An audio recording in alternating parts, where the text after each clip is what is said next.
할렐루야.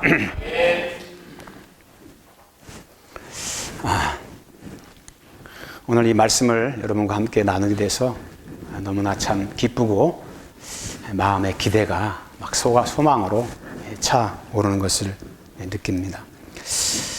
오늘 이제 본문의 말씀은 우리가 믿음으로 하나님을 섬긴다는 것이 어떤 것인지에 대해서 이야기하고 계신데요. 뭐든지 목적은 좋은데 방법이 또 잘못되면 우리가 원하는 것을 얻지 못하지 않습니까? 성경에 하나님은 그런 목적과 그런 방식에 대해서 통합적으로 우리에게 가르쳐 주시기 때문에 오늘 말씀을 통해서 우리가 잘못 알고 있는 어떤 신앙의 근간을 다시 바르게 세우고 주님이 원하시는 삶의 자세로 우리가 새롭게 준비되는 이 시간이 되기를 간절히 바랍니다. 오늘 이제 본문에 보면 하나님께서 모세를 가시떨기 나무를 통해서 이렇게 불러내십니다. 주님께서 모세를 이렇게 부르시는 그 이유는 이스라엘 백성이 당하는 고통을 보시고 감독자로 말미암아 부르짖는 신음과 근심을 하시고 민족이 고통받는 곳에 가서 하나님이 앞으로 하실 일에 대해서 모세에게 말씀을 하시는 겁니다. 너는 그들의 삶, 즉 눈물이 있는 곳, 압제와 포악이 있어 고통받는 곳, 세상의 권세에 눌려 깊어지는 신음과 근심으로 마음이 힘들어지는 그 백성에게로 가라. 그렇게 주님께서 명령하고 계시죠. 그곳은 모세에게 가라고 명하신 그곳은 평화롭고 삶이 안정된 곳이 아니라 두려움이 가득하고 언제 무슨 일이 생길지 알 수 없는 그런 전쟁터와 같은 곳입니다. 그곳을 향해 가는 모세에게 하나님은 한 가지 약속을 하시죠. 너와 반드시 함께하여 주겠다 라고 하는 약속입니다. 애굽이라고 하는 엄청난 그 당시 강대국에 도전을 하기 위해서 그 권세에 붙들려 있는 노예를 구출해내는 큰 일에 하나님은 그 모세를 보내시면서 16절에 오직 한 가지 약속을 하셔요. 내가 반드시 너와 함께 하겠다. 여러분, 우리가 알듯이 세상은 힘의 논리가 작동하는 곳입니다. 힘 있는 사람은 살아남고 힘없는 사람은 남에게 지배를 받거나 끌려다니면서 세상의 종이 되어야 하는 곳이죠. 강한 힘과 권세로 그 백성을 사로잡고 있다면 그 백성을 해방시키기 위해서 애국보다 더 강력한 군대를 주시든지 그런 전술을 주시든지 힘을 주셔야 그 백성을 구해내지 않겠습니까? 세상은 만만치 않습니다. 더군다나 그들이 가지고 있는 권세와 힘은 호락호락하지 않습니다. 우리가 생각하는 것보다 훨씬 더 강합니다. 그런데 하나님께서 모세에게 가라고 말씀하시면서 한 가지만 그에게 약속으로 주셔요. 내가 너와 반드시 함께 하겠다. 혼자서 지팡이 하나 달랑 들고 바로 앞에 가면 여러분 그 모습이 어떨까요? 바로가 그의 위험 앞에 무릎을 꿇고 아예 백성을 데려가십시오. 그렇게 말할까요? 망신당하지 않으면 다행이라고 할 수밖에 없는 그런 모습이죠. 그러다가 잘못하면 죽음을 당할 수도 있는 상황입니다. 그런데도 하나님께서 함께 하겠다는 약속 하나만 믿고 가라고 모세에게 이야기하시는 겁니다. 어떤 논리적으로 보나 현실적으로 보면 굉장히 무모해 보입니다. 계산이 안 나오는 어리석은 방식이죠. 세상 사람들은 특히 믿는 사람들조차도 그런 세상적인 계산에 밀려서 하나님께서 가라 그렇게 말씀하시는데 가질 않죠. 뭔가 손에 잡히는 게 있어야 되고 한 거 하나 없이 지팡이 하나 달랑 들고 바로 앞에 그것도 세상에 가장 큰 권세를 가지고 있는 바로에게 가라고 하면 여러분 누가 가겠습니까?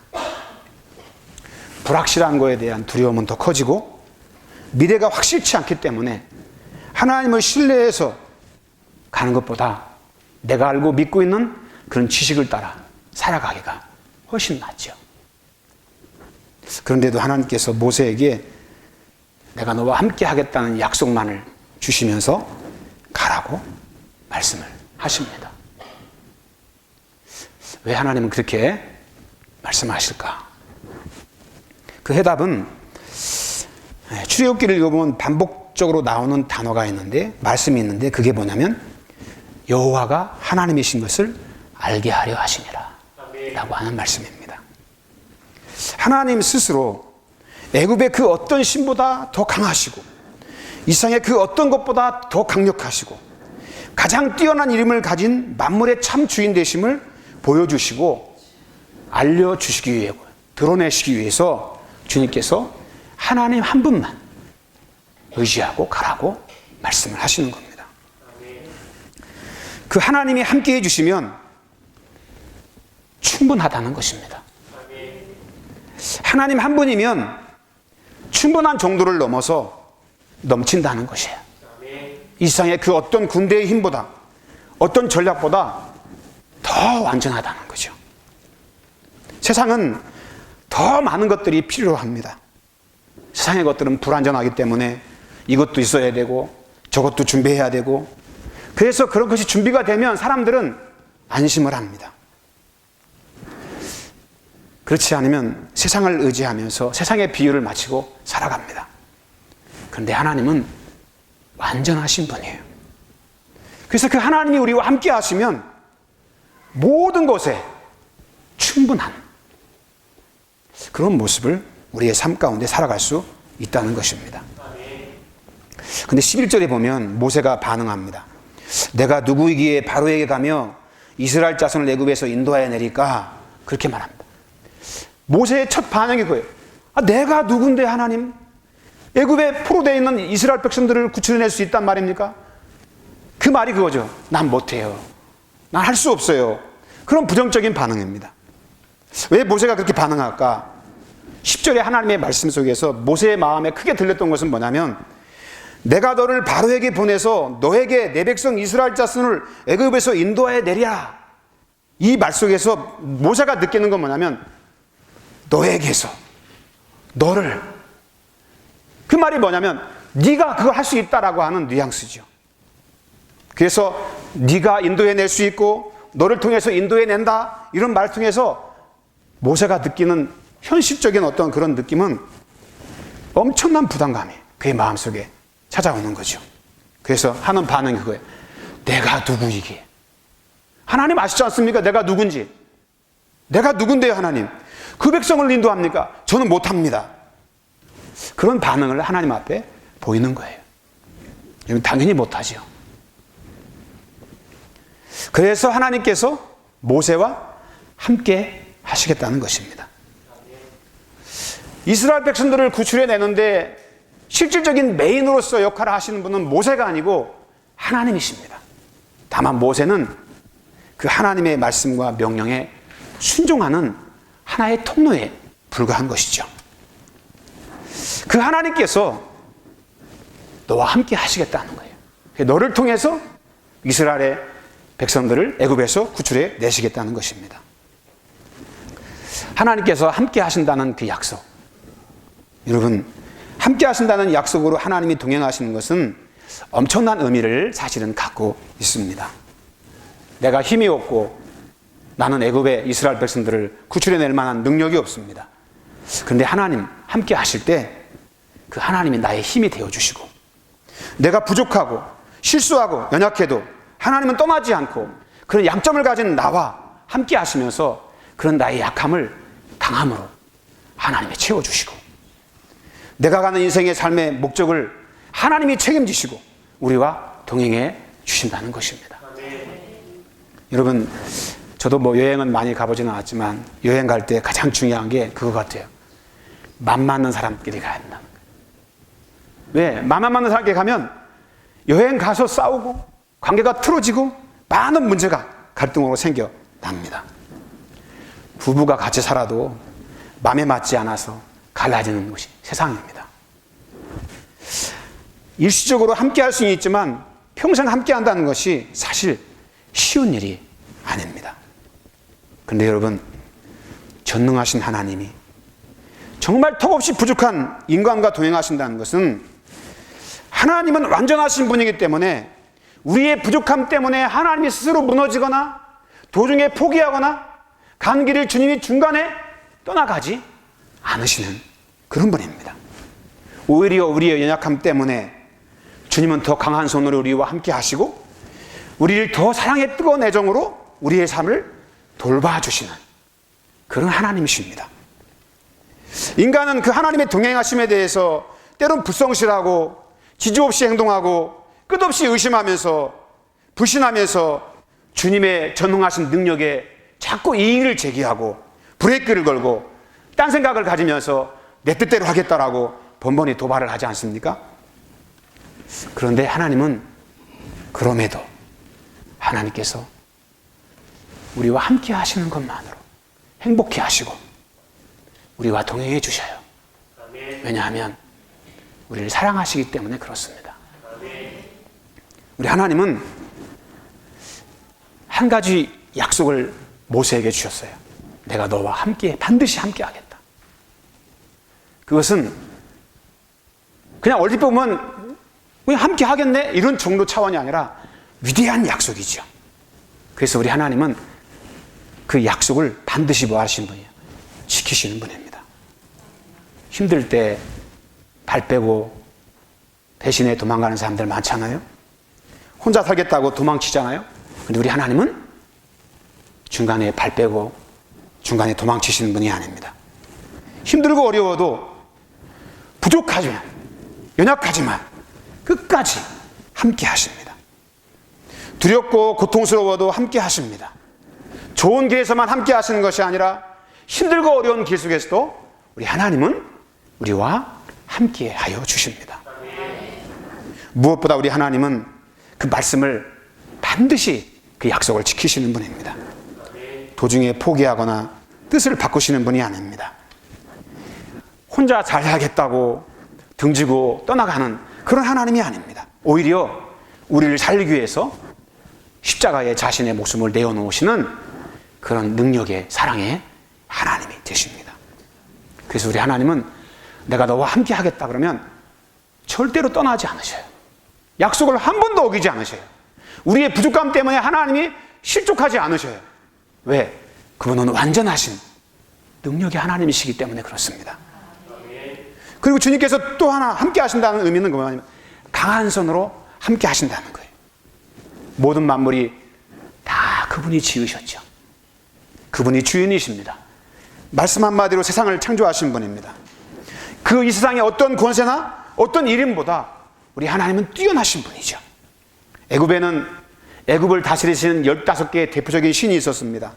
땅신, 태양신, 출산할 때 하는 출산신, 치료하는 신, 죽은 바로들이 모여 사는 오시리스 신, 홍수의 소티시 신, 15개의 신들이 지배하는 그런 나라였어요. 그런데 그런 신으로 똘똘 뭉쳐진 바로, 그런 영적인 세계의 우두머리 역할을 하는 바로, 그 누구도 그의 아성을 무너뜨릴 수 있는 자가 없었죠.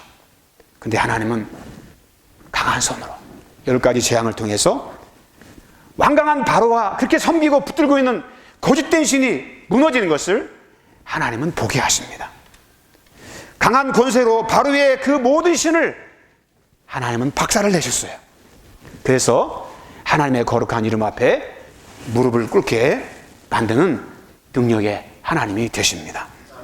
그래서 하나님은 애굽의 어둠의 이 신들을 완전히 깨뜨리셔서 그 사로잡고 있는 그들의 손에 이스라엘 백성들을 하나님은 건져내시는 능력의 하나님이 되시는 거죠. 성도 여러분, 하나님은 오늘 이 시대를 살아가는 우리에게 오늘 본문의 말씀을 통해서 말씀하시는 거예요. 뭐라고 말씀하시냐면 그 전능하신 하나님 한 분 믿고 산 권세 앞에 나아가라는 거죠. 왜? 함께 하시겠다는 거잖아요. 우리의 믿음의 삶은 막 엄청난 일을 막 해내야 되고 엄청난 무슨 일을 우리가 이루어야 되고 그게 아니라 믿음의 삶이라고 하는 것은 하나님과 함께 살아가는 거예요.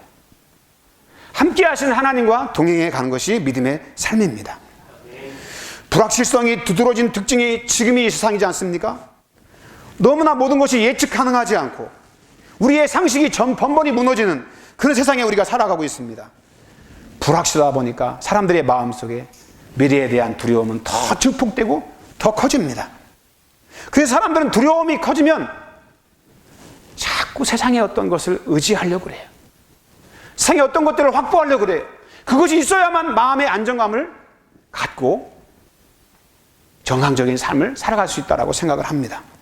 근데 하나님께서 말씀하시는 거예요. 불확실성 속에서도, 모든 것이 예측이 불가능한 상황 속에서도 여호와 하나님께서 너와 함께 하신다. 그 하나님이 이 땅의 모든 것을 통치하시고 이 땅의 모든 것을 다스리시기 때문에 전능하신 그 하나님을 의지하고 함께 하시는 주님을 우리가 바라보면서 믿음의 삶을 살아가기를 원하시는 거죠. 모세가 이런 불확실성 앞에 바로 앞에 나가야 했지만 그의 막강한 권력이 너무나 강해서 인간적인 생각으로 얼마나 여러분 마음에 두려웠겠습니까? 그런데 그런 권세가 하나님의 능력 앞에 무너진 것을 눈으로 보면서 하나님의 권세가 얼마나 위대한지를 모세가 알아가는 거죠. 하나님이 우리와 함께 계시면 이 세상의 그 어떤 것도 주님의 권능의 강한 손이 우리로 승리케 만들어주시는 주의 축복을 허락하여 주시는 것입니다.